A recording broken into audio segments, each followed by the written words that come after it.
Welcome to our channel ಅನವ್ಯಾದ Kannada vlogger. ಇವತ್ತು ಈ ವಿಡಿಯೋದಲ್ಲಿ ಚಿಕನ್ ಬಿರಿಯಾನಿನ ಹೇಗೆ ಮಾಡೋದು ಅಂತ ನೋಡ್ಕೊಂಬರೋಣ. ತುಂಬ ಈಸಿಯಾಗಿ ಮಾಡ್ಬೋದು.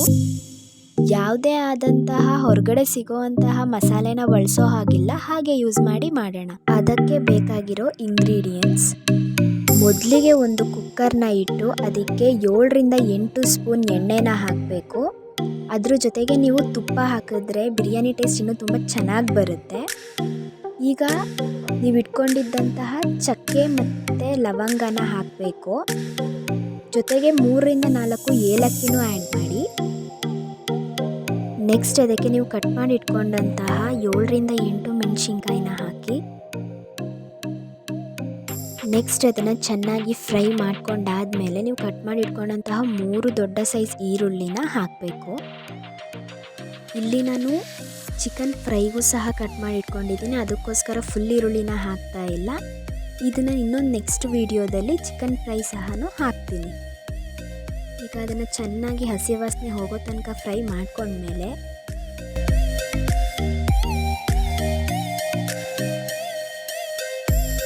ನೆಕ್ಸ್ಟ್ ಈರುಳ್ಳಿ ಚೆನ್ನಾಗಿ ಫ್ರೈ ಆದಮೇಲೆ 2 ಟೇಬಲ್ ಸ್ಪೂನಷ್ಟು ಶುಂಠಿ ಬೆಳ್ಳುಳ್ಳಿ ಪೇಸ್ಟನ್ನು ಹಾಕಬೇಕು.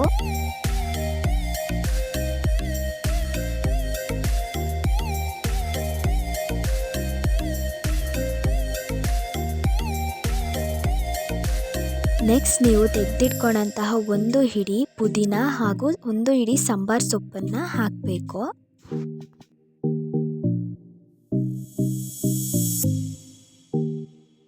ನೀವು ಹಾಕಂತಹ ಸೊಪ್ಪು ಚೆನ್ನಾಗಿ ಬಾಡಿದ್ಮೇಲೆ 1 ಟೇಬಲ್ ಸ್ಪೂನಷ್ಟು ಅರಿಶಿನ ಪುಡಿನ ಹಾಕಿ ಚೆನ್ನಾಗಿ ಮಿಕ್ಸ್ ಮಾಡ್ಕೊಳ್ಳಿ.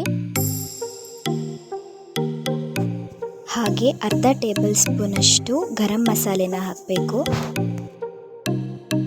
ನೆಕ್ಸ್ಟ್ ಅದಕ್ಕೆ ಕಸೂರಿ ಮೇಥಿನ ಹಾಕಬೇಕು. ಇದು ಬಿರಿಯಾನಿಗೆ ಹಾಕುವಂತಹ ಪೌಡರ್, ಇದು ಎಲ್ಲ ಹತ್ರನೂ ಸಿಗುತ್ತೆ.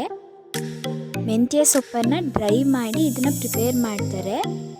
ಇದು ಬಿರಿಯಾನಿ ಟೇಸ್ಟನ್ನು ಹಾಗೂ ಸ್ಮೆಲ್ಲನ್ನು ಚೇಂಜ್ ಮಾಡುತ್ತೆ. ಇದೇ ಮೇನ್ ಇಂಗ್ರೀಡಿಯೆಂಟ್ ಅಂತ ಹೇಳ್ಬೋದು. ನೆಕ್ಸ್ಟ್ ನೀವು ಕಟ್ ಮಾಡಿ ಇಟ್ಕೊಂಡಂತಹ 2 ದೊಡ್ಡ ಸೈಜ್ ಟೊಮೊಟೊನ ಹಾಕಬೇಕು. ನೆಕ್ಸ್ಟ್ ಅದನ್ನು ಚೆನ್ನಾಗಿ ಫ್ರೈ ಮಾಡಿದ್ಮೇಲೆ ಗ್ರೇವಿ ಹದದಲ್ಲಿ ಬಂದ ಮೇಲೆ ಅದಕ್ಕೆ ರುಚಿಗೆ ಉಪ್ಪನ್ನು ಹಾಕಿ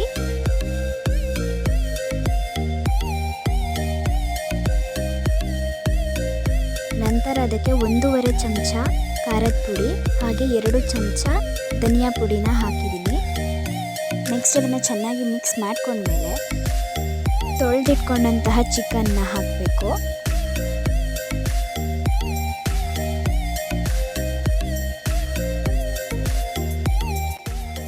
ಅದನ್ನು ಚೆನ್ನಾಗಿ ಮಿಕ್ಸ್ ಮಾಡಿದ್ಮೇಲೆ 3 to 4 ಸ್ಪೂನಷ್ಟು ಮೊಸರನ್ನ ಹಾಕಬೇಕು. ಅದಾದಮೇಲೆ ಚೆನ್ನಾಗಿ ಮಿಕ್ಸ್ ಮಾಡಿ ನೆಕ್ಸ್ಟ್ ಅಕ್ಕಿ ಹಾಕಬೇಕಾದ್ರೆ ಹೇಗೆ ಹಾಕಬೇಕು ಅಂತ ಅಂದರೆ, ಮೊದಲೇ ನೀವು ಬಿರಿಯಾನಿನ ಯಾವಾಗ ಸ್ಟಾರ್ಟ್ ಮಾಡ್ತೀರಾ ಆಗಲೇ ಅಕ್ಕಿ ಎಷ್ಟು ಹಾಕ್ತೀರಾ ಅಷ್ಟನ್ನು ನೆನೆ ಹಾಕಿಟ್ಕೊಂಡು ಅದಾದಮೇಲೆ ಈಗ ಅಕ್ಕಿನ ಆ್ಯಡ್ ಮಾಡಬೇಕು. ಅದು ನೆನೆ ಹಾಕಿದಾಗ ಅದು ಚೆನ್ನಾಗಿ ಟೆಕ್ಸ್ಚರ್ ಚೆನ್ನಾಗಿ ಬರುತ್ತೆ ಬಿರಿಯಾನಿದು. ನಾನಿಲ್ಲಿ ಜೀರಾ ರೈಸ್ನ ತೊಗೊಂಡಿರೋದು. ನೆಕ್ಸ್ಟ್ ಅದು ಚೆನ್ನಾಗಿ ಮಿಕ್ಸ್ ಮಾಡಿದ ಮೇಲೆ ನೀವು ಅಕ್ಕಿ ಎಷ್ಟನ್ನು ತೊಗೊಂಡಿರ್ತೀರ ಅದ್ರ ಡಬಲ್ ಅಷ್ಟು ನೀರನ್ನು ಹಾಕಿ, ನಾನಿಲ್ಲಿ 3 ಲೋಟ ಅಕ್ಕಿನ ಅದಕ್ಕೋಸ್ಕರ ನಾನಿಲ್ಲಿ 6 ಲೋಟ ನೀರನ್ನು ಹಾಕಿದ್ದೀನಿ. ಚೆನ್ನಾಗಿ ತಳ ಹಿಡ್ದಿಲ್ದಿರೋ ಥರ ಮಿಕ್ಸ್ ಮಾಡಿ ಅದು ಕುದಿಯೋ ತನಕ ಬಿಟ್ಟು ಲಿಡ್ ಕ್ಲೋಸ್ ಮಾಡಿ 1 ವಿಶಿಲ್ ಆಗೋ ತನಕ ಬಿಡಿ. ಬಿರಿಯಾನಿ ರೆಡಿ ಆಗೋಷ್ಟರಲ್ಲಿ ನಾವು ಮೊಸರು ಬಜ್ಜಿನ ಮಾಡೋಣ. ಅದಕ್ಕೆ ನಾನು 1/2 ಕಪ್ಪಷ್ಟು ಮೊಸರನ್ನು ತೊಗೊಂಡಿದ್ದೀನಿ. ಅದಕ್ಕೆ ಹೆಚ್ಚಿಟ್ಕೊಂಡಿರುವಂತಹ ಮೆಣಸಿನ್ಕಾಯಿ, ಕರ್ಬೇವಿನ ಸೊಪ್ಪು ಹಾಗೆ ಟೊಮೊಟೊ, ಈರುಳ್ಳಿನ ಹಾಕಬೇಕು. ಹಾಗೆ ರುಚಿಗೆ ತಕ್ಕಷ್ಟು ಉಪ್ಪನ್ನು ಹಾಕಿ ಚೆನ್ನಾಗಿ ಮಿಕ್ಸ್ ಮಾಡಿ ನಿಮಗೆ ಎಷ್ಟು ಬೇಕೋ ಅಷ್ಟು ನೀರನ್ನು ಹಾಕಿ ಚೆನ್ನಾಗಿ ಮಿಕ್ಸ್ ಮಾಡಿಟ್ಕೊಳ್ಳಿ. ನಮಗೀಗ ಮೊಸರು ಬಜ್ಜಿ ರೆಡಿಯಾಗಿದೆ. ಈಗ ನಮ್ಮ ಬಿರಿಯಾನಿ ರೆಡಿ ಟು ಸರ್ವ್. ಹೇಗೆ ಅಂತ ನೋಡಿದ್ರಿ ಅಲ್ವಾ, ಎಷ್ಟು ಈಸಿಯಾಗಿ ಬಿರಿಯಾನಿನ ಮಾಡೋದು ಅಂತ. ಈ ವಿಡಿಯೋ ನಿಮಗೆ ಇಷ್ಟ ಆಗಿದ್ದರೆ ಲೈಕ್ ಮಾಡಿ, ಶೇರ್ ಮಾಡಿ, ಕಮೆಂಟ್ ಮಾಡಿ. Thank you for watching our channel.